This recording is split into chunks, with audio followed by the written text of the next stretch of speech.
So he went to this club apparently and had words with a bouncer at the club. Mm. And for whatever reason, I get a call like 30 minutes later that he's firing a gun in the parking lot. I seen motherfuckers pull down on him at the red light and start busting at his black Buick. He rolls the window down and busts back. I'm like, bro, drive off and get me out of here at least. Yeah, You know what I'm dude. saying? Like, I'm not prepared for this. Like, we- It's just shitty, you know, that he is gone. He ain't able to see it.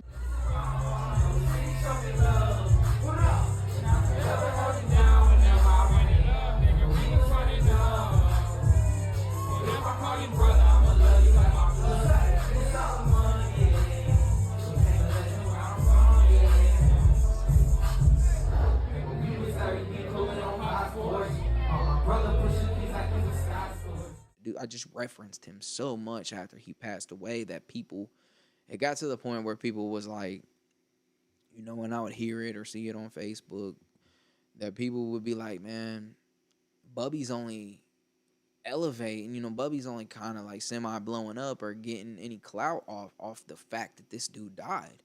Fucked me up, bro. Don't forget to go over to our listener support page by going to the Spotify app on your phone, typing the Morning Woods into your search bar, and then you just go up to our profile, click See More, and that would take you directly to Anchor's listener support. We have 3 tiers, 99 cents, $4.99, and $9.99. We'd really appreciate your support. I'm so glad we connected on accident that day. Like I said, he woke up that day not knowing he was going to be in the studio with me.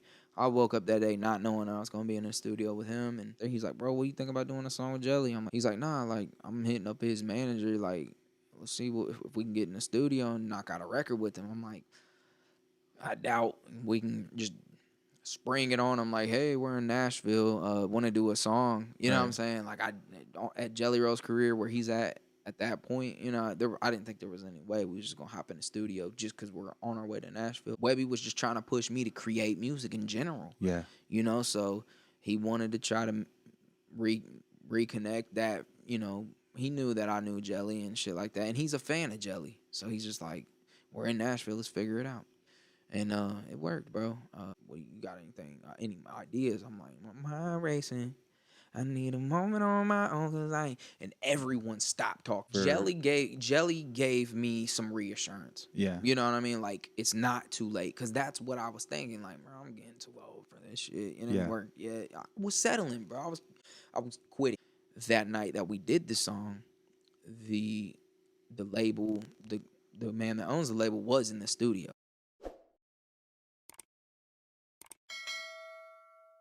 You start recording, and it looks like we're recording too. Let's What's do up, it, man? What's up, John? Man, Dude, good to see you, man. Bro. My bad, I didn't mean to hit the mic. Nah, I'm excited to be here, man. Thanks for having me. For sure, this is man. a special edition right here. For sure. Let me turn this upside down. Let's get it. There you go, man. So welcome, bro. We got a lot to talk about.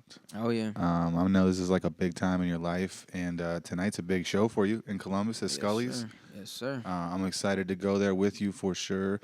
But just leading up to this show, you just had an amazing show, amazing turnout back in your hometown. Yes, sir. I went there, and people were deep, and they were singing along with your songs, and I never seen nothing like that, you know. So you got to see some footage, right? I was there. You was there? I was there at that show. Oh, okay. God damn. See, that's what I don't. Okay, this is great that we started off this way. Yeah. I didn't even see my dad, bro. Yeah. I knew he was there, but there were so many just people. So crazy. Like, people I went to high school with, just so many people, you included, like, that I would have loved to seen. But it's just different than stuff that you remember us doing back in the day. It's hard for me to just jump in the crowd because I would never make my way to the stage. You know what I mean? So I guess I knew you were there, but I didn't see you. No, we talked, and you told me you were like, you take it to the front door. You were like, go ahead, we'll take care of you. But then you were just busy, man. And I was just I was seeing people too that we haven't seen in forever. Like, you know what I'm saying? Just running into homies and stuff. And it's like you get inundated with all that. I actually had that same conversation with my dude Jade Mead. So do you know Jade? Yeah, he had that band back in the day. Yeah, he had a band back in the day, and he's one reason why I actually make music to this day. Like, he always had garage band stuff in his room. And he came to the show, and I was talking to him like he didn't come. I'm like, yeah, bro, the show was awesome, man. Like, this happened and this happened. He's like, bro, I was there. I'm like, damn, I'm a fucking dickhead, so I get to start the fucking show off being a dickhead. That's pretty cool Nah, too. it's cool, But bro. bro, How are you gonna remember every single person?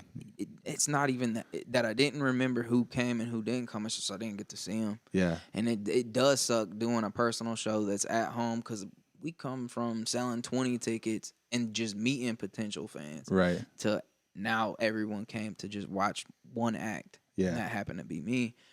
It's just crazy, bro. It's I'm not gonna say it's overwhelming because this is the stuff that we dreamed about. You yeah, know, this is what I dreamed about, and it just to live it a little bit on a smaller scale that feels kind of big is crazy, bro. yeah. But you can feel it growing, right? Oh, I see it. Yeah, We get the analytics now. Back in the day when we was printing and burning up CDs, we didn't. he was just wondering, You, do I have a you just buzz? assume like, all right, here's a CD. Yeah. Go ahead and rip this CD and give it to 20 of your friends, bro. Right. And then, you don't.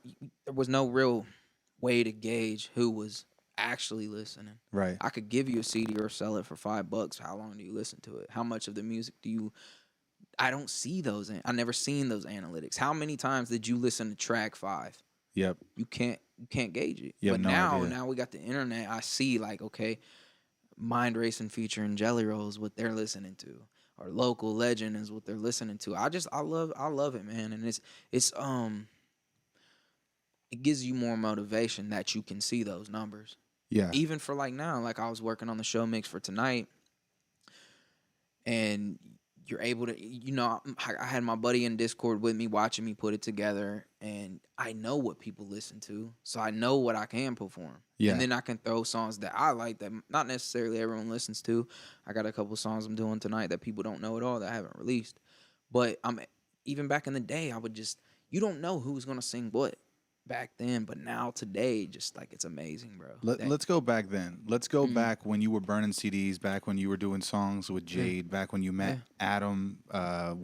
How did Go Buck get started? How did that get created? And then how did you, first of all, how did you become a musician and a recording artist in the first place? How did all this take place? It's way before Go Buck, bro. Like Right. way before. So if You were wanna Elements. I know that. we ain't gonna talk about that. Okay. We won't talk about names. Okay. We ain't I'm gonna sorry. name drop. I'm We ain't sorry. gonna name drop. But I'll that edit 'cause this that- out if that no, makes no, you no, no, comfortable. no, no, All no. right. I'm completely kidding. Okay. Yeah, I'll even explain what Elements is. So it did start with Jade Mead. Sorry, Jade, if we're gonna turn you into a celebrity and people go hunt you down. I don't know. But yeah, he just, he had the guitars, the bass guitars, electric guitars, acoustic guitars, drums, everything that a band could have.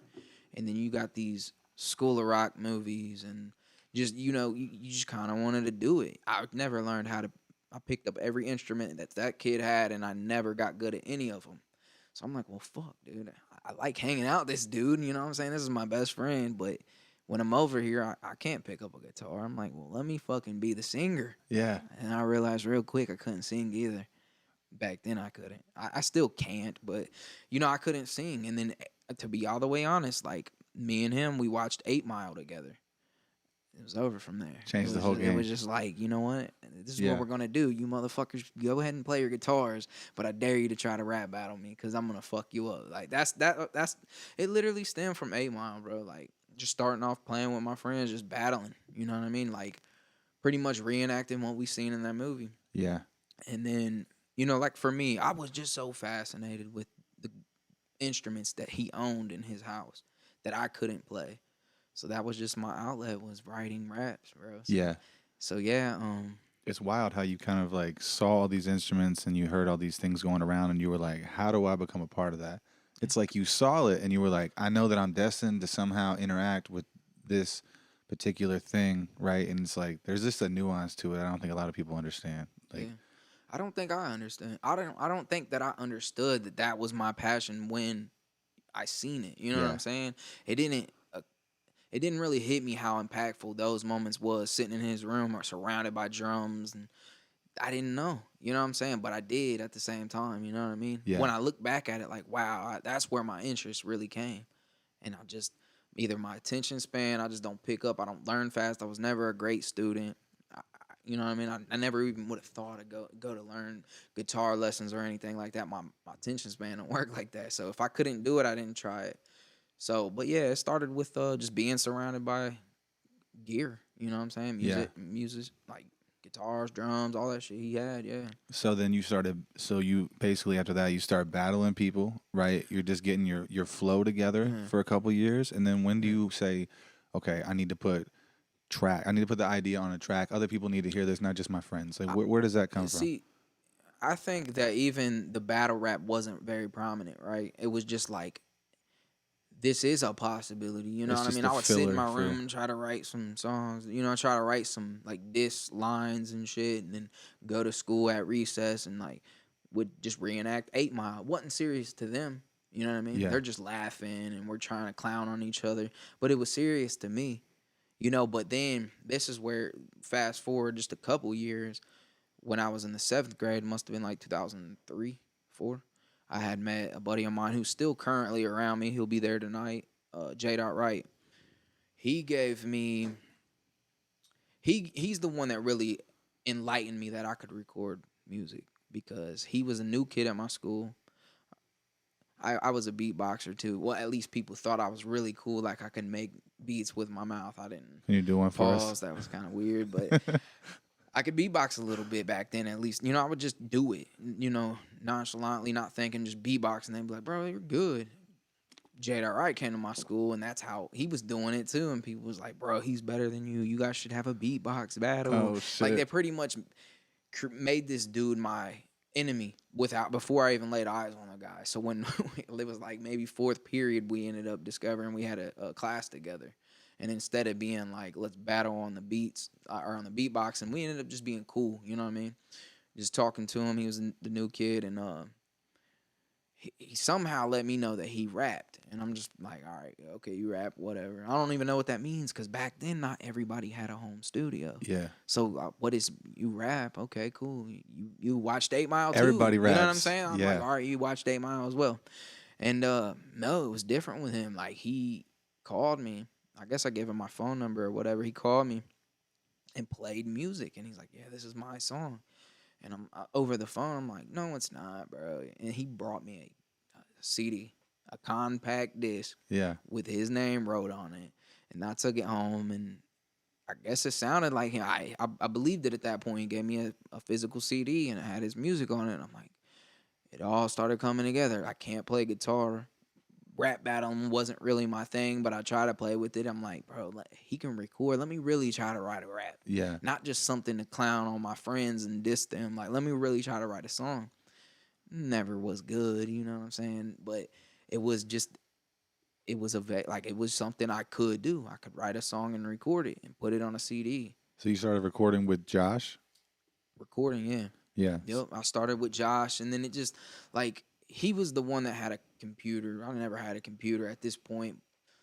You know, he was able to record on a software called Cool Edit Pro. Oh yeah. And you know what I mean? So we'd burn the CDs, and after I'd record, we didn't even mix on it. And it was a mic that was just like a real life computer mic, like a real life computer microphone. Yeah, like a headset. I remember when I was like 14 recording on a headset one time at a homie's house. I've done that too. Literally, Like any type of thing that will record audio, I've tried it. anything.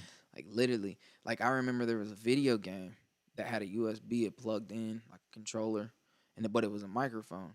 I can't remember the name. Like of a that, Guitar Hero kind of thing, except Yeah. for with vocals. It was actually a rap battle game. Yeah. I cannot remember for the life of me what that game was, but I even plugged that mic into a computer and tried to record on that. Like, so yeah, he showed me that there was a way to record myself, put it on a CD, and hand it out through school. There was even times I recorded on cassette, like karaoke machines that you hit record and play at the same time. Yes. And it would record on your tape. Yeah. Like, I've done that, bro. Just turn a beat on the stereo, get next to the mic, have a boombox beating music into the mic while I'm rapping. Like, bro, I've tried it all, bro. Like, Yeah. I was really like, I started making music at a stage when there was no such thing as a home studio. And if you had a home studio, you were glorified. You know what I mean? Yeah. I did know a couple older people who, once I really realized, like, this is what I want to do. I met other people in, surrounding cities that had access to good studios. Not that I ever used them, but I knew that they had access. Yeah, so you're like building it in your head. You're building this rapport. Like, oh, okay, I know what. Like the pieces were falling into place for you, right? It's like, Yeah, okay, I need to yeah, be recording. Okay, I need my own studio because yep. studio time is ridiculously expensive. I'm a kid. I got a I'm a regular kid. job. What am I gonna do? Yeah. You And got to it's not record on your something own. like back then. It wasn't like, "Hey, mom, I'm gonna be a rapper." Like that wasn't even in the. She didn't even. I couldn't even tell her that was a career. I didn't know it was a career. At first, Yeah, it was a hobby. Then I just loved it, bro. At first, it was sports, music. Just when I couldn't do sports no more, I'm like, I have to do something I like, and music just always been what I like. And like I said, I couldn't play an instrument. I just started rapping, and yeah, got it on a CD, and from there on, it was just like, fuck, dude. If I can hand this to somebody and convince them that I am a rapper, because not everybody was a rapper when I was a rapper, yeah, you know. But yeah, and then just to get it even before the Go Buck stuff. So it started with the J Dot right. right. We burnt CDs. We would record at his house, burn CDs, handed out through school. How In old were you at this point? You think 7th grade, so like 12 or 13. you were recording CDs and burning them at 7 when you were in Yeah, 12 years old? I hate that the CDs was first, because there was a point in time where I was recording on cassette tapes. Even after the CD, even after I knew making it on a CD was an option. Right. Um, I wanted to record all the time. My only way to do it was through cassettes, like little boombox stereos that you could push in a tape. I'd go get blank tapes from guitar. Do you remember like a lot of the old school, especially 90s and late 80s, like the rap instrumentals would be at the end of the CD, right? You would buy someone's single and then they would leave those instrumentals there. And that's how a lot of people sampled hip hop Dude, music. what? Dude, that's exactly what I did, bro. You found okay, that's what you were Dude, finding was the like they instrumentals. would play a solid 30 something, like a solid 8-bar loop Yes. of just the beat was running. Dude, what? I slaughtered every one of those beats that had 30 seconds left on it, bro. You were sampling tracks before you knew what you were doing. Before I even knew what I was doing, bro. That's so cool. Dude, it was so, like, I'm talking early stages of this, before the home studios. Dude, you remember, people that are watching probably won't know what this is, but, you know, hometown people that know who we are might remember in Huber Heights, they had a store called CD Connection. Yeah, I remember You know CD what that was? Connection. Dude, I used to call up there like, you guys got any instrumental CDs? Because I don't know anything Yeah. about this at this point. All I've ever seen was J. Wright, who was my friend in school. He would hand me a blank CD of beats.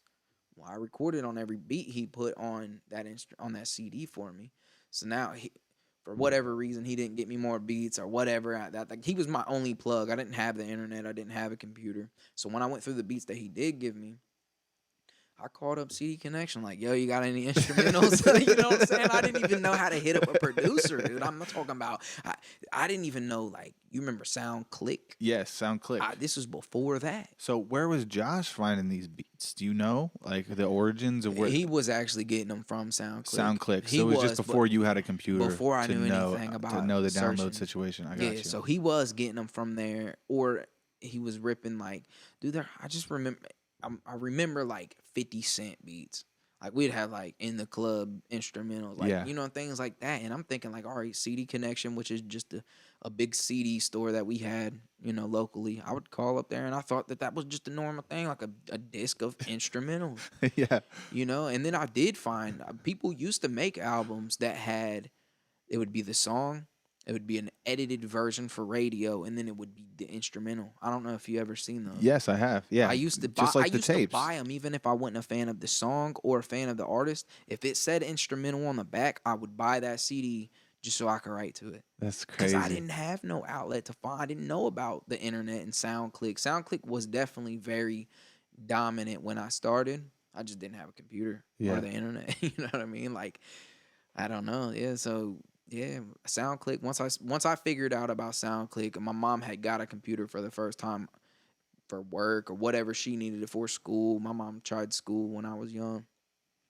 when we had a computer and the internet in my house, it was over. Like, Yeah. my mom would tell you if she was still here. I know you just seen my mom, but if she was still here, she would let you know. Like, I took her any computer that she ever had and turned it into a studio every single time. That's Like, crazy. You like, crashed a lot of computers because dude, I know you gotta have like 4 gigs of RAM dude, just to run. back then, dude, Like, if you even open the internet browser, you got a virus. Dude, yeah. I fucked so many of her computers up, bro.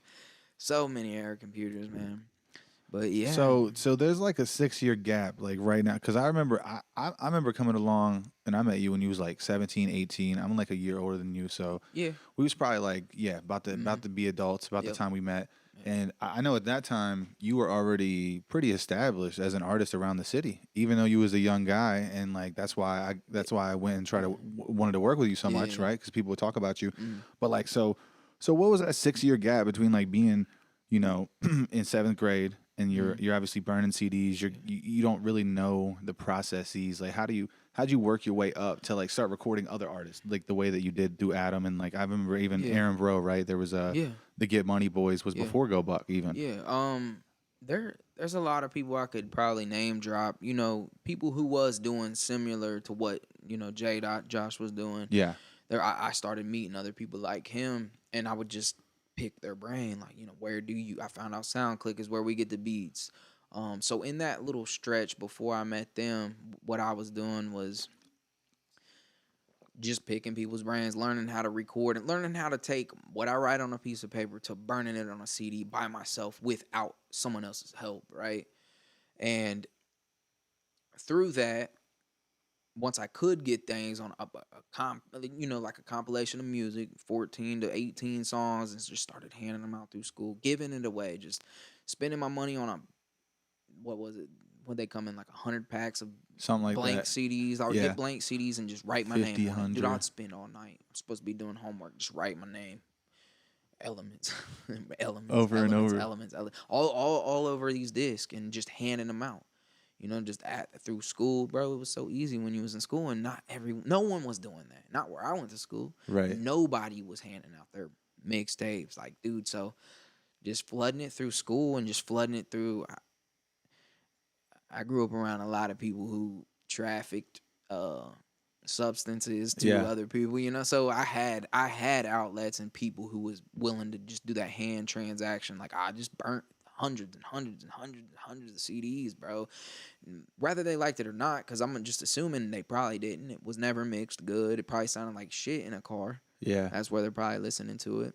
But it at least got people familiar with who my name was and what I was trying to do. So by the time, just fast forwarding like those 6 or 7 years when I met Two-Face, which was my brother's best friend. So me and my brother, we got different moms. So he would go see his mom on the weekend, and he had a group of friends over there. His best friend was Two-Face.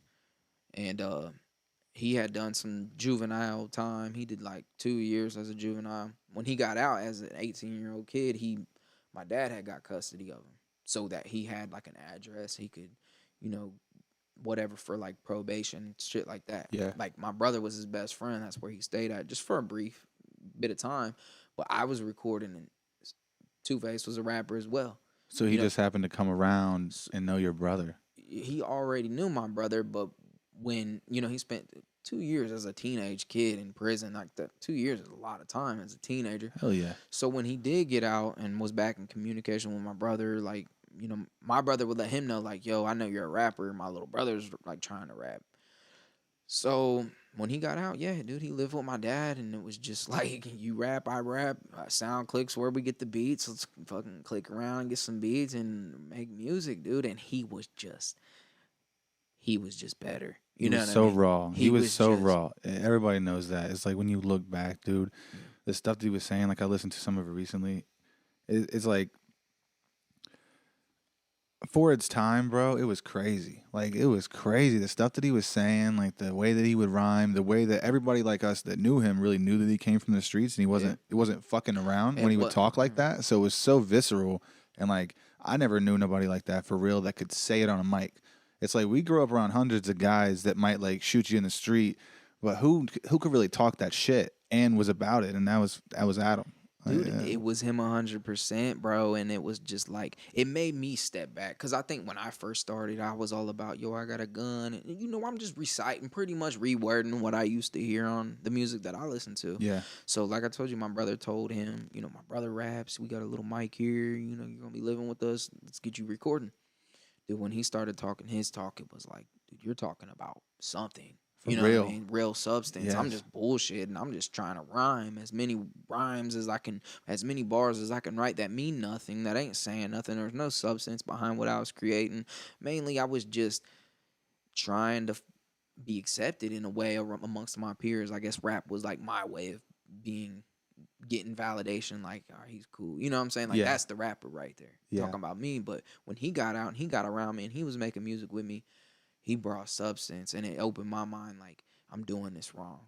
Like, this dude is really a rapper. Like, Yeah. this dude really, he is a rapper. And it was like the first person that opened my eyes like, bro, you got a chance. I feel like an idiot around him. You know what I mean? At this point, like, he was a real life rapper and I wasn't. So I started recording his songs. He let me hop on songs just because, he's recording with me. And, we built that brotherly, like, bond through music, bro. And it was just, he elevated my game so much. Like, and he just, he believed in me in a different way, bro. Once I finally transitioned and I understood, like, all right, the way he's talking with substance and about life, like, let me talk about that because I do come from something. Yeah. You know what I mean? I'm not like you referenced just a second ago. We know people who are fucking absolutely insane. Yeah. Where we're from, it's insane, Rather it be drugs or any type of violence, it's just crazy, So we seen shit. I seen shit. I had something to talk about. When I stepped into music, I thought it was battle rapping, bars, punchlines, things like that. Yeah. When he brought that substance around me, I was just like, all right, I believe in him. I want to rap similar. I want to talk my story, and let's do this shit for real. Like, this is what I want to do. Yeah. Like, there's no way around it, and I could tell. And he brought that energy too. Like, that was what he wanted to do. Is that around the time that you started rebranding yourself? You think was around the time that you started establishing yourself as an artist with him? Because like I don't want to sound corny, but like your name was Elements at that point, but it took like all these different elements for real, whether it be like battle rapping and then the actual recording, and then like coming with like a true real artist is somebody like that's visceral. It's getting out of prison and saying something so real to you. It's like all those elements together made you a better person and a better artist too, like including what he was doing. Like, so when did the transition come from like that young kid who's just recording to like Bubby the boss at that time, right? Yeah, so it was Elements because that was just what was given to me. That was actually given to me by J. Dot, who I met in 7th grade, the guy that had the CD. He was able to record on CDs. He just gave me a name. Like, if you're going to be a rapper, you're going to record songs, burn it, you need a name. He just gave me that name. Crazy, and dude. I never questioned it. That's so I didn't crazy. even know what Elements meant. Couldn't even define it in the dictionary or nothing. I was just like, all right, cool, that's my name. This is what we're going to run with. And then when I did meet Two-Face, when he came along, I just stuck with the name Elements. And then, like I said, he was a dope boy. You know what I'm saying? Like a really successful one, like a very passionate drug dealer. You know what I'm saying? Who did stack real money. You know what I'm saying? So once we started getting music done, he really wanted to live it. You know what I'm saying? So we did, and he was just glued to the streets. He knew a way, ways to get it printed up and make it look legit. He just had the money to invest in some shit. Yeah. So yeah, I went from let me figure out first of all what do I want to do. I guess rap is what I'm gonna do because I can't play the guitar or anything like that. And then when he brought that substance around, and I'm like, hold on, man, like we're already a step before anybody, we're one step ahead of all our peers who want to do this. Yep. And we just ran with it, bro. But we lived in the studio. When I tell you, I'm a teenager that don't have no memory. I didn't make a memory of going out and partying and drinking and having fun up with my friends. It was all right. I'm out of school. I'm gonna write songs. All right, it's summertime. I'm gonna stay in the suit. I'm gonna stay in this studio. We're gonna make enough material to keep burning. Like, bro, I literally lived this every single day of my life, bro, since I was a teenage kid.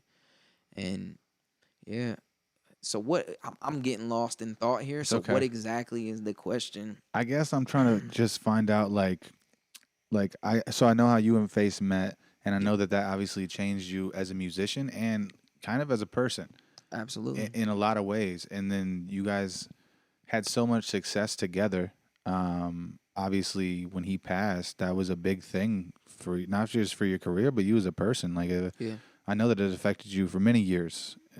Yeah. It seemed like it seems like you needed that time off though to like rediscover yourself because your stuff now Mm. is just so much different. It's just I can't really describe it. I don't know how to really explain it, but it's just different. When you hear it, it's different. It's powerful. Like you could hear your soul in your music now. Yeah. I'm not saying you couldn't before or anything, but like just kind of explain that like your separation from the music game for the last couple years and kind of like what that did for you as a person, like and like just how your growth transpired. I guess is what I'm getting at. All right. So I mean, before I tap into that part of it, me and Face, we really had a solid career. Like even when you got introduced to us or whatever, we had a nice career going. We had a nice buzz going. We just elevated so fast. We was one step ahead of everybody with like the real mixtapes, handing them out, and like bro, we went thousands and thousands of CDs, multiple CDs. So we built this career and this bond and this trust and this like goals. You know what I'm saying? Like I had it. He did too. I mean, I'll get into that here in a second, but like I had it in my mind. Like me and you we're building a life together. You know what I'm saying? Like this is what we are doing together. Yeah. So and we lived it. You know what I'm saying? Like when I say we lived it, we lived it. Like it was every day. There was no time off, and it was organic though. It wasn't like we need to be in the studio. It's just like we're in the studio. Yeah. We wake up and we're in this studio. We might go record a song in the morning or start a song in the morning and make a couple runs and do, whatever he did to make money and to come back and then he'd write about it. And that was the crazy thing to me. It's like everything that I sat in the passenger seat and watched him do, he put it on music and it fucking blew my mind. I'm Yeah. like, dude, first of all, you're actually doing that shit. Why are you talking about it? You're Yeah. fucking insane. Now, some of it could have been, kind of downplayed what he would talk about. Cause, dude, I seen that dude really lived a fucking crazy life, bro. Like Yeah. I got the fucking witness firsthand witness. His lifestyle was crazy. So, but I learned a lot from that man, dude. I really learned a lot. I learned a lot from that dude. But we just built a bond and a trust in each other, and we was gonna. I just had it in my head like this is what we're doing. This is the life I'm living, and I'm living it with him, and I'm gonna do it with him, and we're gonna do this, and we're gonna get here. Every goal that I ever had as a 20, or even as a teenager, I was 20. I had just turned 22 the day before he died. But everything from that moment when I met him to the time that he died, I was so invested in it. You know what I'm saying? Like completely invested in it. So when he died, it's like, well, now what? What the fuck do I do? Cause he was supposed to be here for this shit. You know what I'm saying? And it fucked me up. Like I've lost people prior to that, but not someone I spent every single day with. Not every single fucking day with. Rather I was in person with him or not. He's the first person I'd call. Like we just knew like this is what we are going to do, and we was just like I said, organically, naturally, it was just pure. There was just a pureness about it. Like this is just what we was doing, bro. So when he had passed, I was just confused. I don't know what to do, but I know I have to continue this legacy. I know I didn't just spent the better half, beyond half of a decade, damn near a decade with one person just grinding, you know what I'm saying? Grinding, investing all my energy, all my time into what we had going on, what we envisioned and the goals that we set out. I felt like I still needed to execute them, but carry him on and like never let him die, you know what I'm saying? Yeah. Completely. He might not be here in a physical form, but I couldn't let him just die off. You know what I'm Yeah. In saying? Because spirit. Yeah. he is so prominent to who I am as a rapper, not just as a especially as a person, but as just as much as a rapper. He was Yeah. that important to me. You know what I'm saying? like that important to me. Like we was a duo. I can't really like Redman, Method Man. Like there was just Bubby and Two Face. You know what Right. I'm saying? Like we was one. Even though we might trickle off and do our own little solo projects and things like that, but we was one. I think it's beautiful, like how much credit you're giving him too for influencing you, because like Yeah. nobody on the outside looking in would really understand that. I think you would just be like, because you guys are such different artists. Yeah. You know what I mean? Like at the Uh-huh. end of the day, like just the style and even the cadences is just not similar in that way. I would say the only thing arguably similar about you guys would be that you're from Dayton Yeah. in that way. But like, so that's awesome that you're giving him his props for like really influencing you, because you can hear, like I said, like there's just something different about your stuff now, and I think that you have a lot of that elements of that, like that pain and that, not just the pain, but like the good parts about it, and you're Yeah. harnessing that, Yeah. and you know what I mean, sharing it with everybody else, and bro, people Yeah. really appreciate that. Yeah. Like you said, we was completely different people, but spending all that time together, like I feel like his music was referenced in a way of like I'm out here doing this, I'm doing, I'm living this lifestyle, and then mine was, I mean, and it's literally how we lived our life. Like really, like he lived the street, the drug dealer lifestyle, and I watched it. Yeah, I was right there for it all. I wasn't selling drugs. He would never even fucking dare. Like he would. I wanted to. I'm watching thousands, bro. yeah, Thousands of cash money dollars, bro, coming in and out of his window, bro, just pulling up, going back and recording. I'm seeing it. I'm like, bro, I want that too. I need money. I want that, but he wouldn't. If I wanted to sell drugs, it was why, and like, nah, like why? What you need money here? You know what I mean? Not that I always would take it, but it was always like, here you go. Like, whatever you need, you ain't gonna do this. You know what I'm saying? I'm not gonna let you roll the dice. yeah, Like he loved me like that. You know what I mean? So I respected it because he would just he had me. You know what I'm saying? Not to say that I'm out here with my hands out, but like that's just the love and the bond that we had. So our music was just the same way. He's talking about a lifestyle he's living. I'm talking about a lifestyle I'm watching because yes, that was all I knew. yeah, All I knew was drugs, guns, violence. You know what I'm saying? That's yeah. all I seen. Not that I was doing it. Not that I was doing that, but that's all I seen, bro. We're having this conversation. We want to get everything that, because, dude, you was there for the ride, bro. Yeah. You got to see the Two-Face. Speaking of some of his money, dude, I mean, I remember when he got in trouble, dude, right? Yes, And you was there for that. I was in his car. was there We for were on the way to your house to the studio to record.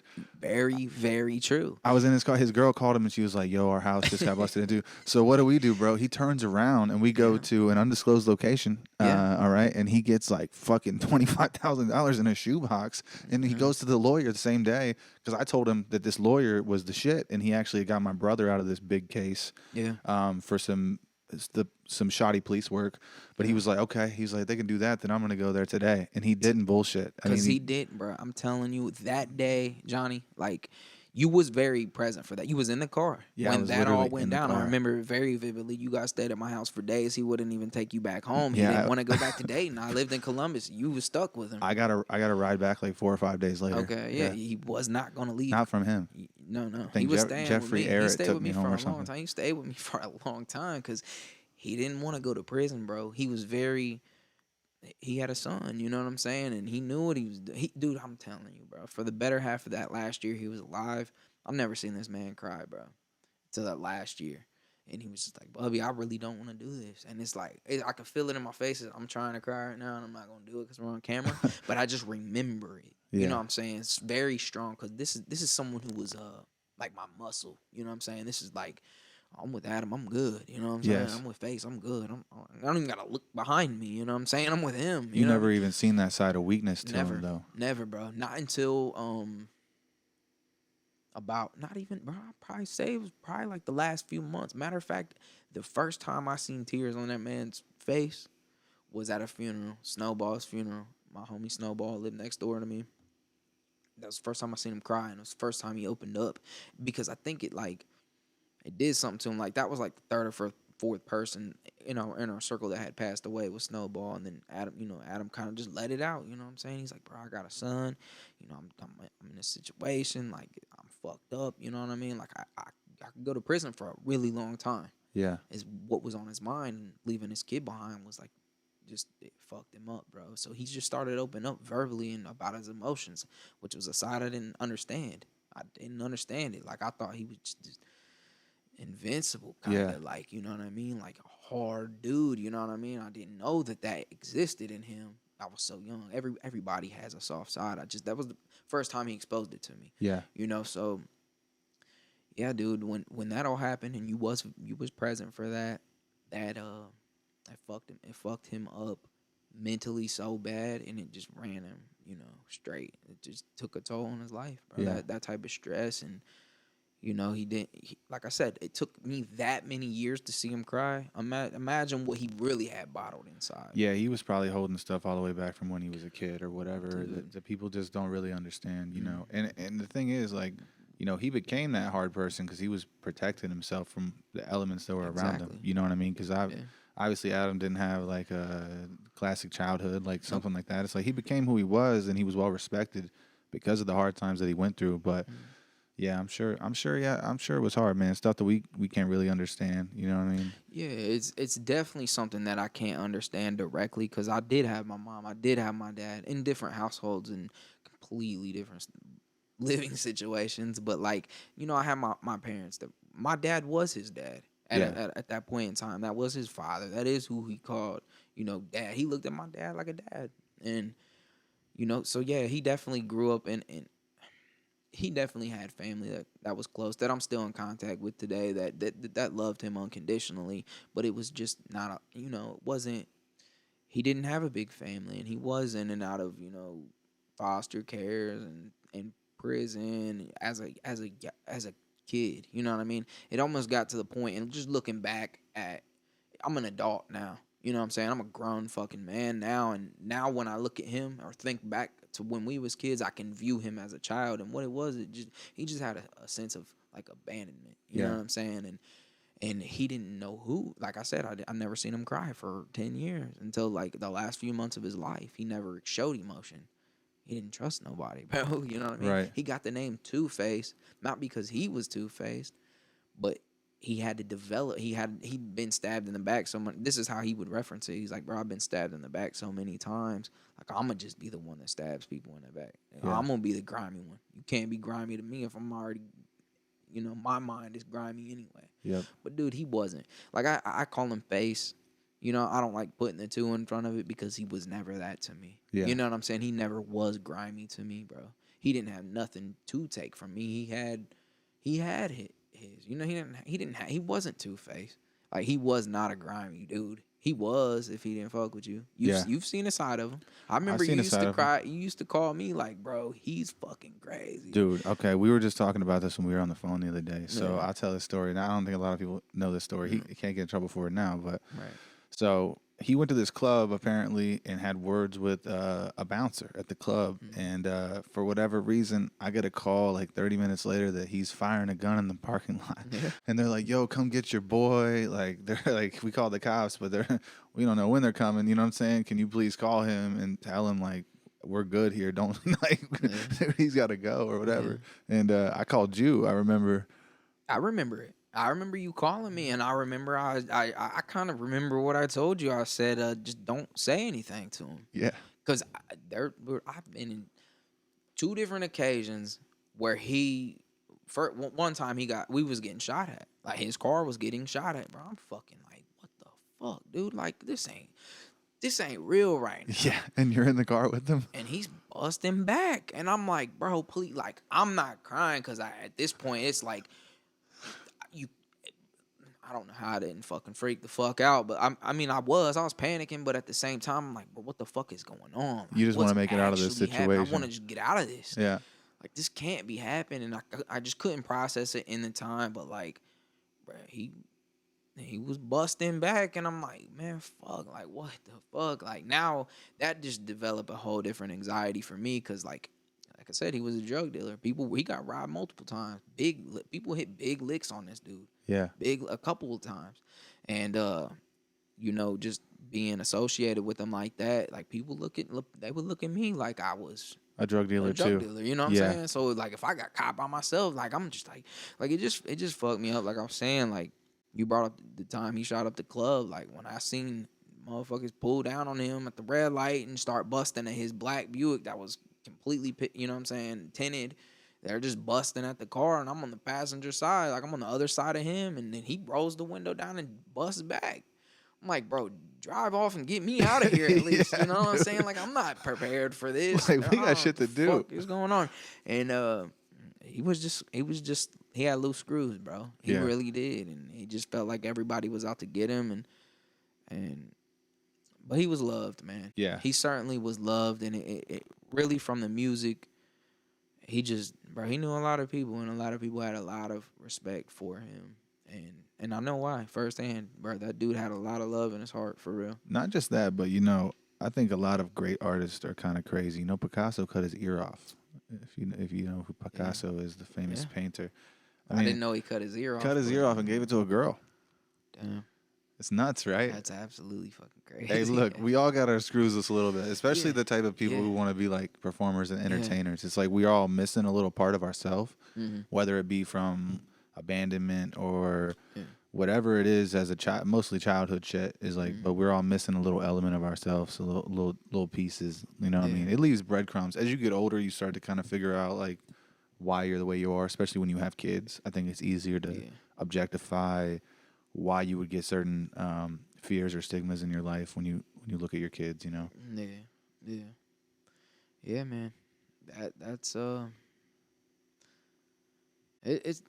it's just shitty, that he is gone. He ain't able to see it, but I feel like it's a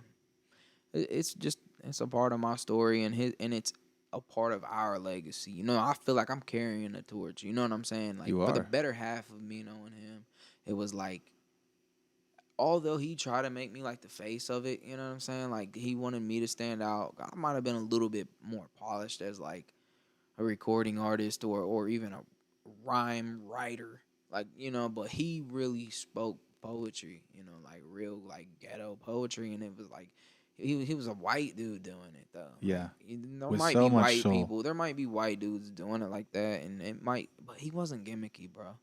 You know what I mean? Like, if I was to sit here, or 90% of the white dudes that rap like him are getting looked at like you're gonna try him. You know what I'm Yeah. saying? But he really lived it, and I think that's why he was admired, because the way he moved and the way he operated matched what he was talking about.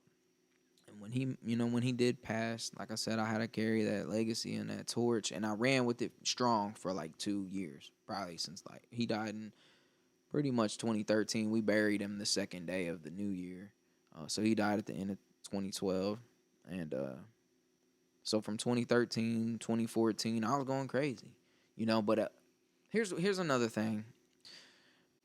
After he died, I referenced him a lot, and even still today, I reference him a lot in my music. And here's why: when I was writing lyrics in my bedroom by myself, I'm thinking, as I have a pen in my hand and a notebook in front of me, I'm thinking to myself, is Two-Face gonna?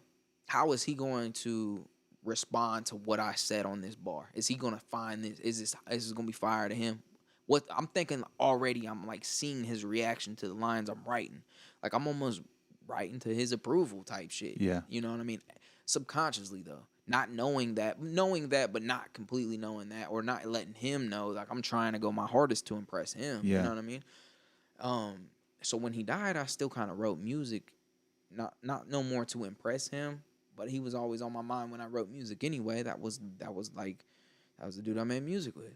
So when he died and I'm sitting there making music, it just happened to be like I would reference, his death, or I miss my dog, or R.P. Face, or me and Face used to do. I just referenced him so much after he passed away that it got to the point where people was like, when I would hear it or see it on Facebook, that people would be like, man, Bubby's only elevating, Bubby's only kind of like semi blowing up or getting any clout off the fact that this dude died.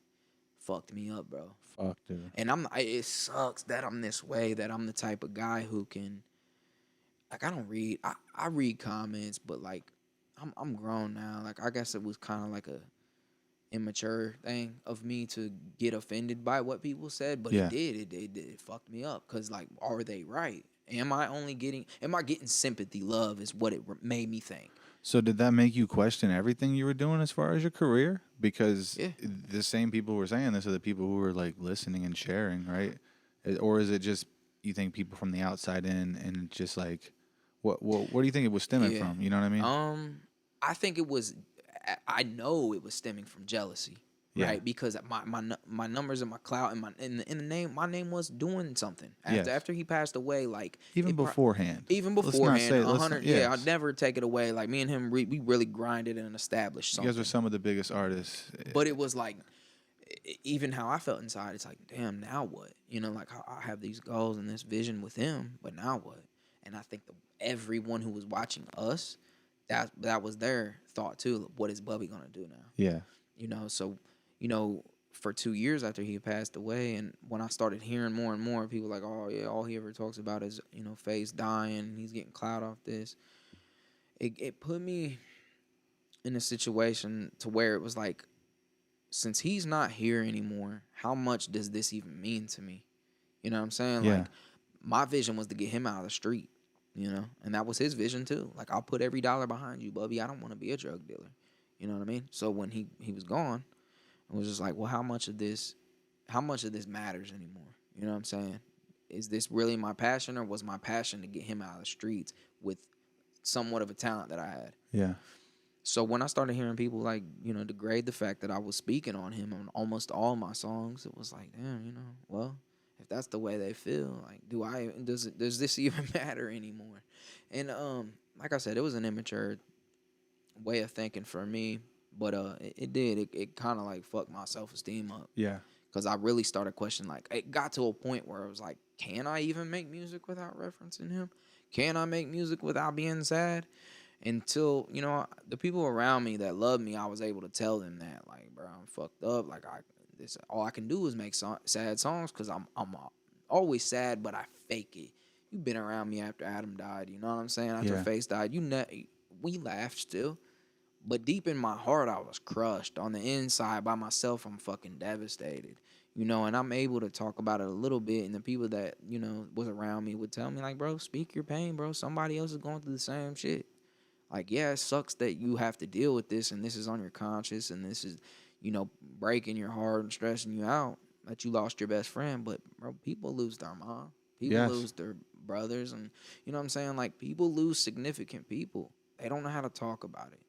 You do. Like, make the music you're good at. And I'm just like, you know what? Like, yeah.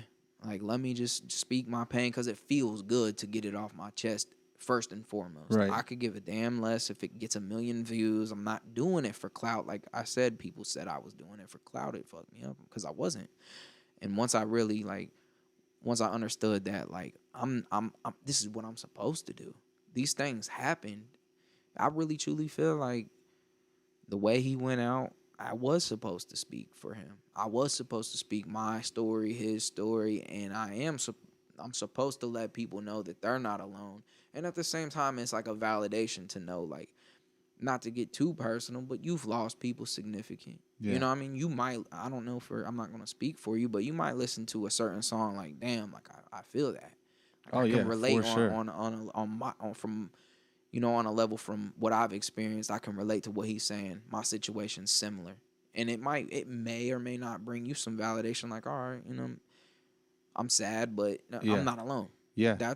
That's how I treat my music, and that's what keeps me motivated today. Is like, all right, I can talk about being a sad crybaby, because other people are too. They just don't address it. I'll do it for them. Yeah. I think that's powerful, man. Now some of your biggest records are songs where you were scared to express yourself, and you moved past that, and everybody did get it, and it's just like caught on after a while, dude. You pressed through, man. I mean, you're doing it now, bro. You're at a point where you just signed your first record label. You just signed your first deal with a record label. I did. So proud of you, first of all. Yeah.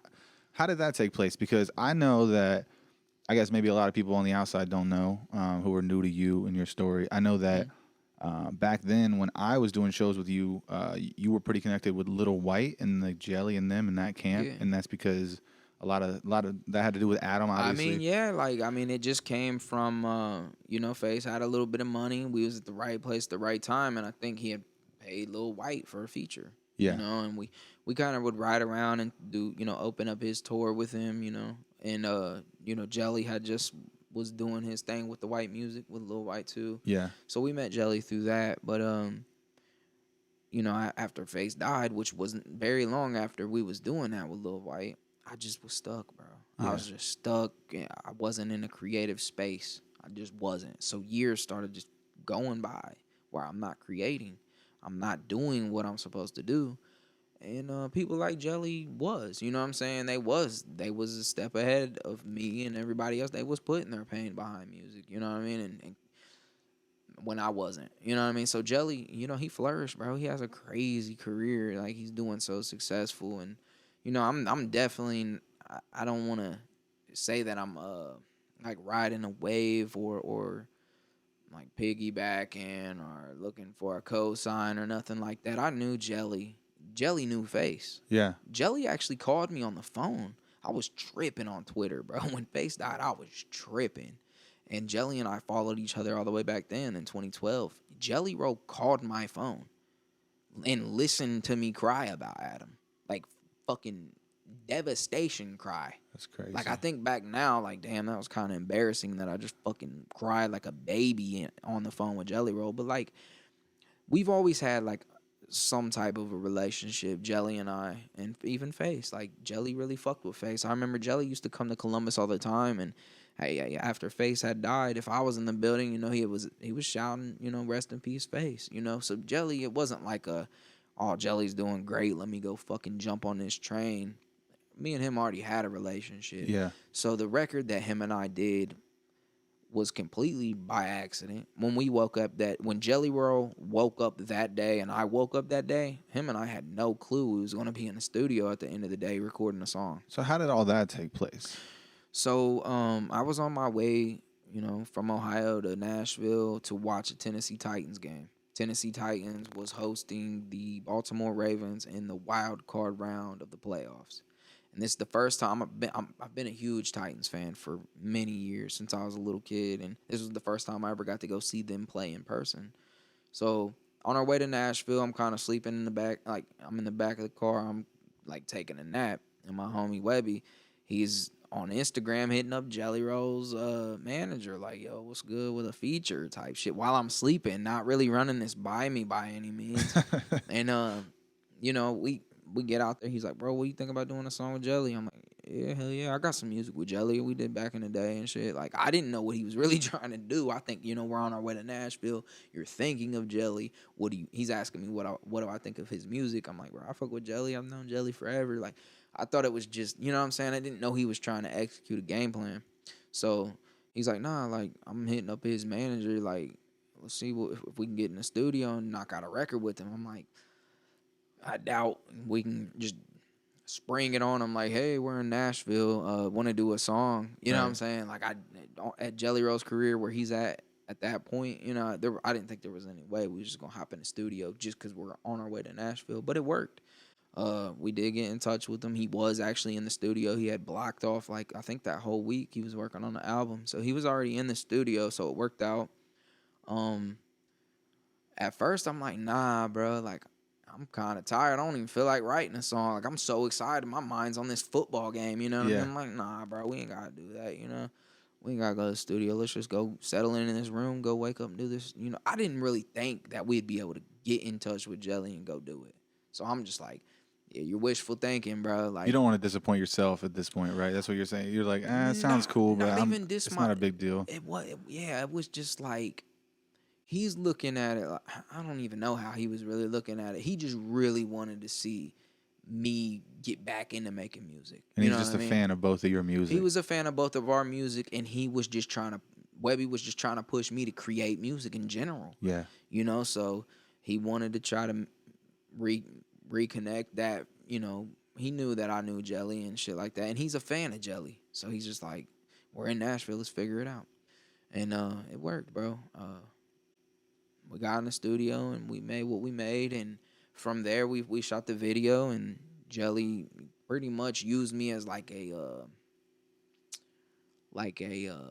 like a pitch hitter or something for his, his tour. Like if somebody couldn't make a certain date, it was like just call Bubby and see if he'll come do it. You That's know what I mean? awesome. And I did. I probably opened at least like seven, probably like 6 dates at least. Yeah. I can't remember exactly, but I opened quite a bit of cities on Jelly's tour, and dude, he's the same person that I met 12 years ago.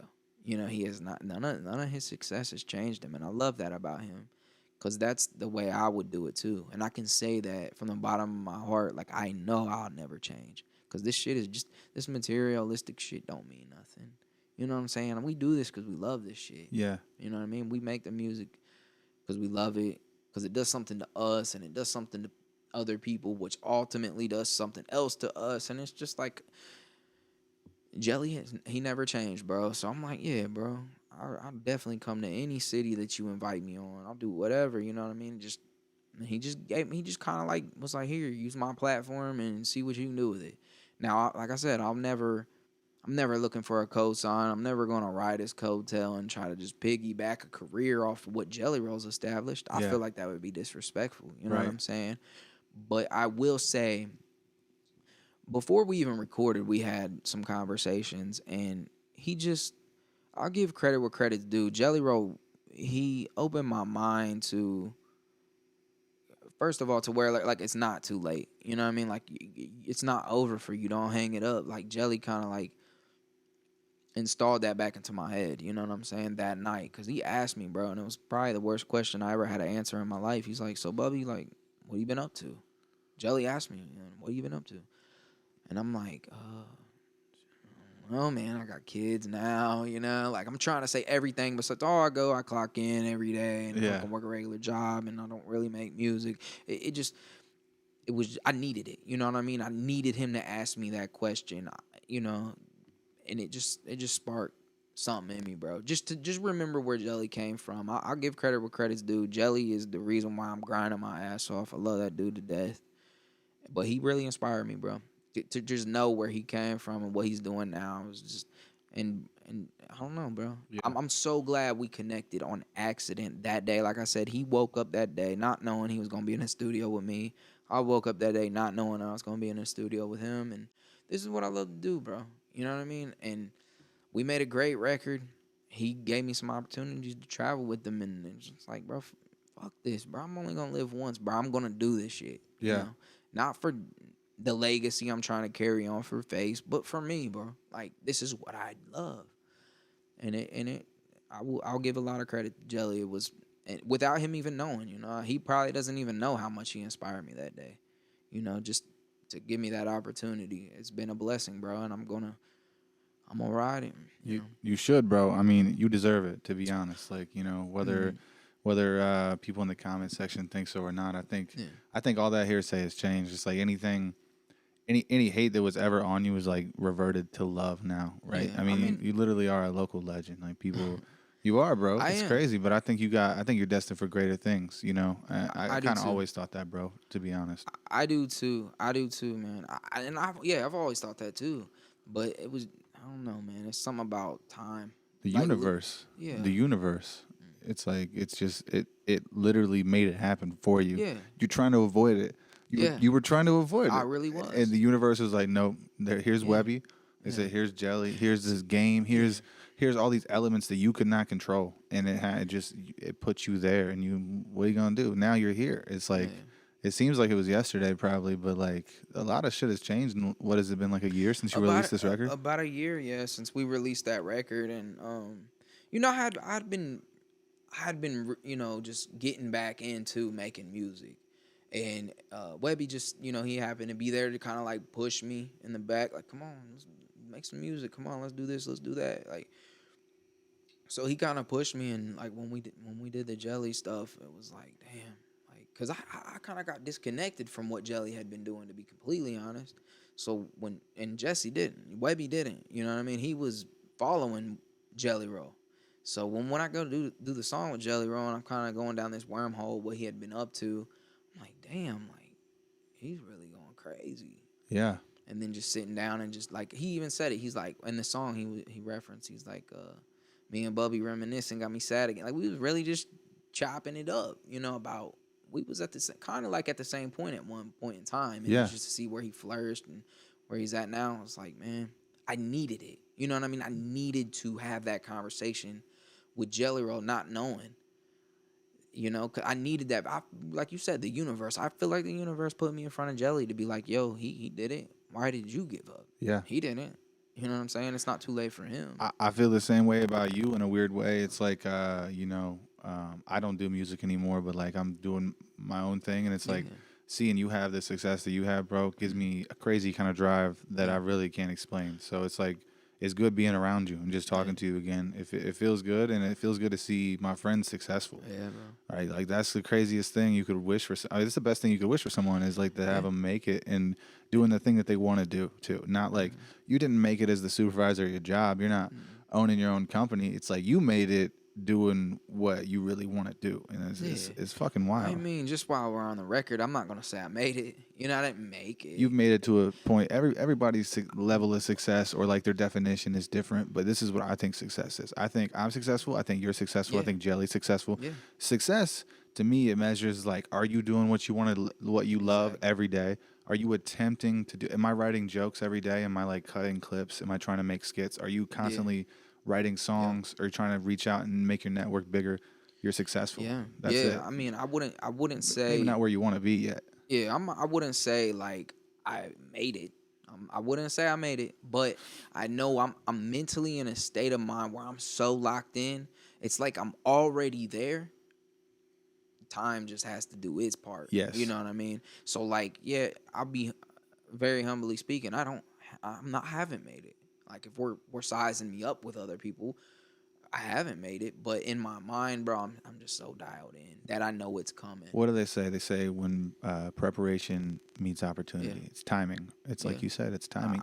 Even the name, even that record you did with Jelly, you guys kind of talk about time and the hook, right? You're like, my mind's racing. I need a moment. Like there's clocks in the song. Like literally, it's like weird. The whole. Yeah, I tried to when I pitched the treatment, I'm like, bro, I want reference with like time and what I say.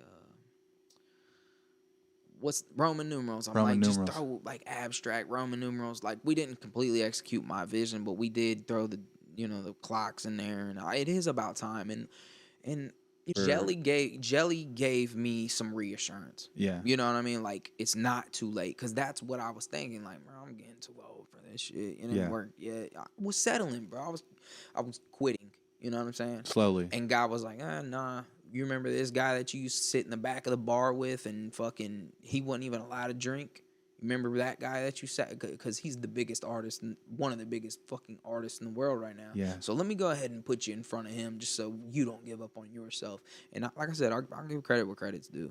You know what I mean? It ain't like I'm just fucking riding a wave. Like I'm not. Nah. But he wouldn't have brought you along. No. You think he would have been like, come on and do these shows if he wasn't impressed with the level? I think why I keep saying that is because that's the only negative thing. Don't burn bread on yourself, bro. Yeah, that's the only negative thing that I see on the internet when it comes to like me and Jelly working together. It's like everybody who's not working with Jelly is saying that. Fuck all those guys. Yeah, that's just I see. You're too humble, so I'll say it it for you. Fuck all those people. It's just like people's like, oh yeah, he's just, and it's not that, bro. Jelly would tell you, not trying to force like Jelly needs to speak on my behalf or anything like that. No. But like, I was there from the beginning though. I remember when they would Little White and Jelly Roll would come to Dayton and do shows with you and Face. I would open for you guys. I was there. Dude, I remember him. Exactly. You didn't just meet him last year and do a record with him. And that's why, dude. That's why when you said like, you look at me as success, because I do look at you as success. I think everything that you're doing with this podcast is fucking awesome. I'm so glad like you haven't given up on something. Thank you, know brother. what I'm saying? I appreciate that. And you were there for the times. You know what I mean? Like, you seen that I had a relationship with Jelly Roll, so it was authentic. But when I do read the negative, I read all the comments, and it does do all the emotions. I get to all the waves of it, bro, and it's like people do think that I'm riding a fucking wave and a coattail and all he's only doing, and it's always something like that. Oh, he's only blowing up because Face died. How about they're both talented? How about these are two talented individuals and this is a good record and let's enjoy it, right? But you don't. You know what the internet is, though. I do want to say, You know, you mentioned the label, and we're going to get into that. And I feel like, you know, talking about Jelly is important because that night that we did the song, the label, the man that owns the label was in the studio. He heard me singing. Jelly's like, all right, so what you got? Play a beat. What you got? Anything? Any ideas? I'm like, my mind racing. I need a moment on my own, cause and everyone stopped talking. Like they had a football game on. It was on mute or whatever. They was playing the beat. Everyone's kind of like socialized, and there's like 10 people in the room. Jelly's like, so what you got? My mind racing. I need a moment on my, and everyone's like, whoa, hold on. This ain't just some guy trying to get a feature from Jelly Roll. Like this dude good. Yeah. You know what I'm saying? And I didn't know at the time, Bravo Gator, I didn't know like what he had going on as far as his label and things like that. He just happened to be in the room. And when I released the single, before even the video was shot, I didn't even know he was gonna do a video. When I released the single, Bravo had hit me up. He was there with Jelly. That's a good friend of Jelly Rolls. He was in the studio when we was working on the song, and he called me like, "Yo, are you getting a video shot?" You know, basically, we started talking about me signing with his label after that, and yeah, man, it's just I just feel like the universe. You know what I mean? It's like I knew Jelly Roll before Jelly Roll. Yeah. You know, I knew him. You know, we wasn't like fucking great friends, but we was acquainted in the same rim of like I'm touring with Lil White here and there. You know, and he signed to Lil White, and then it just comes back for full circle. You know, and you know it just happened. Dude, You know what I'm speaking of saying? Jelly, I want to get nostalgic here. Do you remember the video? And we used to watch it over and over again when we used to like record in your mom's garage and shit. Mhm. We used to watch it over and over again, and it's Jelly, and he's freestyling for like 10 minutes in a hotel room. Yeah. And he says this one line. It comes to me all the time, even now, like in my head. It just always come to me. But he said, "My PO thinks I sell drywall." I said "slell, no sell," because he said it wrong, and you could tell it was a real freestyle. He said, "No, I'm off," and he just Yeah. kept going. It's like, dude, Oh yeah, he kind of like fumbled his word and then like but like he kept made going. a flow out of the fumble. Yeah. Do you know? You remember what I'm talking Yeah, about? I'm pretty sure. I mean, pick up where we was at. I think we were just talking about how pretty much how you did mind racing and how like last year that kind of changed your career, and then I think some stuff I wanted to ask you about just personally, just thinking, and I know you probably got some other stuff you wanna like Yeah. kind of talk about too, but I just want to know like where you see yourself going in the next 5 years. Like you've had like such a crazy kind of career, and then now you're like transitioning into like from a regular artist into somebody who's signed by a label. Like where do you see all this going? Like what is it? What is the end all for you? That is a good question, and most people should have an answer prepared. You know, what are your 5-year goals? For me, it's not necessarily where I see myself as far as like career and financially with this music thing, because to me it's not about music. It's really not about the money, bro. It's in 5 years I would like for my music to touch every person that needs it, Yeah. not just a majority of people that might need it. My goal in 5 years is to really target everyone that I feel like can connect to me. So I'm going to dive deep into these little niches and try to really just figure out where my music is going to resonate with people and target them. Cause like I know my music is paying music. Yeah. People do need it. And I want to touch each individual person somewhere in their soul and touch them. That to me is success. That to me is accomplishment. That's what I want to do. That's pretty selfless, Bob. Honestly. You know me personally. I do, and I feel like that's pretty authentic too for your character, and that's if you can do that somehow, like that's the dream, right? Overall, like as for every artist, it's like if you can actually make an impact and also do what you love for a living, how you gonna complain, right? You're living and you're breathing. Exactly. Come on. Yeah, man. So I do have a team behind me now. I did just sign to Mako Music Group. And I just trust their process. For the better half, I've had a job this whole time, bro. You know what I'm saying? Yeah. Like I've been a dad since I was 17 years old. So I've worked a job. I've been working a job up until like maybe 9 or 10 months ago. I quit a really good job. Basically because of time. You know what I'm saying? I'm thinking like, shit, I'm really running out of time. If I want to be a musician, take that leap of faith. Jump off the edge and see what happens. Yeah. That's what I'm doing. So, so I've been grinding. I've been cutting records. I've been releasing some records. I've been, jumping on tours and meeting potential fans, growing this thing. And I'm losing hella bread. You know what I'm saying? And not only am I losing bread, it's like the resources that I need are out of my budget. You know what I'm saying? Yeah, for the bigger reach, for the bigger markets. Yeah, and it just like the pitch that the label gave me, it was like they had every resource and every tool that I was hustling and grinding for at the palm of their hand, willingly ready to hand it to me. You know what I mean? Yeah. And it takes a minute to build to like establishing a relationship. So it wasn't like I jumped straight in and signed. I got to know these people for like 8 months before I decided like this is the fit. You know what I mean? And it wasn't that it wasn't the fit, but I'm kind of like, damn, like I didn't know like they would be interested in me and have an interest in me. I didn't even have material out, bro. I got 8 songs on the internet that I would be willing to show you. 8 songs on the internet, and I got this label here trying to recruit, and I'm like, I don't know. Like, I don't have a bad catalog. I don't have I know I can build something with you, but like, am I completely ready to commit to? Because they're really doing shit. Yeah. You know what I'm saying? And in my mind, I'm like, I don't know if I'm completely ready. Let me figure out. Like I said, I've had a job this whole time. Let me quit this job. Let me figure myself out. And if you guys are willing, when I'm ready, and it all fell into place, man. Like I said, they got all the resources that I needed. They had everything that I needed that I couldn't do on my own. They had it at their disposal to hand to me. And they're great people, man, from, like the past, probably 10 months that I've known them. Like, they're just genuine people. Like, I play Madden every day with the CEO of the company. Every day. That's crazy. We play Madden every day. So it's like a fam. Like, they really operate like a family. I trust what they're going to be able to do with me. And I'm just, I'm excited for the journey, bro.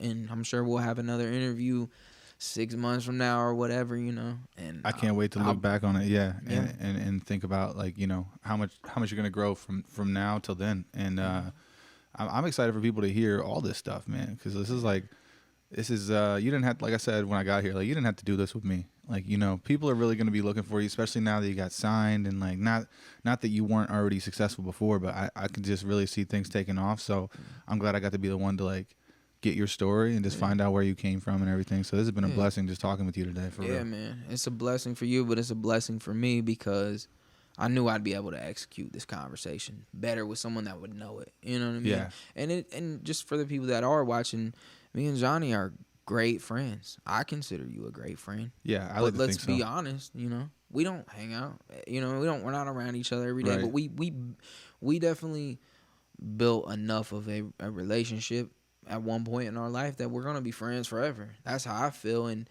just from the outside looking in, everything that you're doing with your podcast and things like that, I see you going into a successful route. You know what I mean? I feel like you're going to succeed. I feel like this is the best first interview I could even conduct. You know what I'm saying? Oh yeah, man. I'm glad you feel that way too. That means a lot, bro. Cause this is wouldn't happen.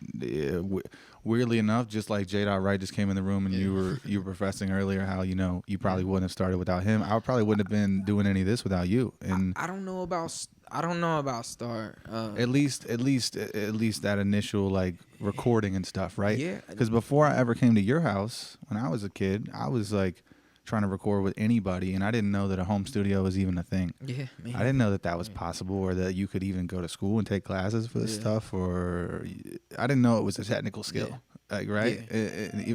So it was kind of wild, and I don't think that without going to your place and like seeing you record in home and like recording me and everybody else that you were doing at the time, I don't think I would have known that I wouldn't have been doing any of this today. Yeah. And you're kind of transcending because, you know, like whatever you did to inspire me back then is now like touching people in a whole different field, comedy. Yeah.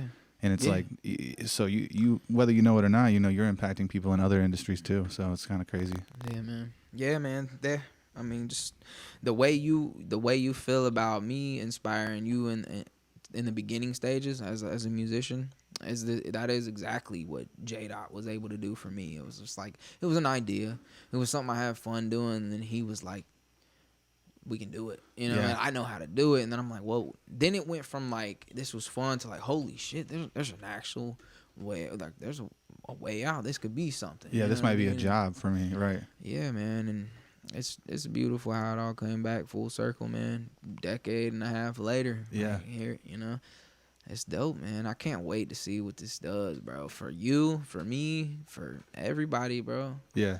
This ain't gonna be the last one we do, you know. For sure, bro. This is not gonna be the last one. I'm gonna come back when you hit that platinum record and you know what I'm saying, and you still still cool with your homies. I know you will be because you're just that type of person, bro. You know, like your success you never let it really like overshadow your goodness. So that's a positive thing. Nah, I never would be, man, because there really ain't success without other people. You know what I mean? Yeah. There's no way to like gauge it, you know, as far as like.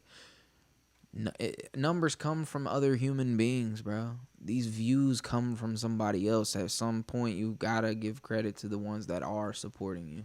So you're not successful without support. That's how I feel. And I support you, bro. Flat out, bro. I appreciate you and I support you too. I'm really excited to go to your show tonight. It's gonna be crazy. It's gonna be probably by the time we get there, you think it'd be sold out. It's really close. I knew you were saying that earlier. We're getting close. It's gonna be capacity, elbow to elbow. Close. We're getting close. I'm excited, man. I can't wait to do that tonight. And then, yeah, dude, I can't wait to speak with you in the future again and kind of just and see where you're at from here. Like I said, I appreciate this 100%. We're gonna do it, man. We're gonna do it. Thanks, man. We're gonna shut it down. All right. All right, dog.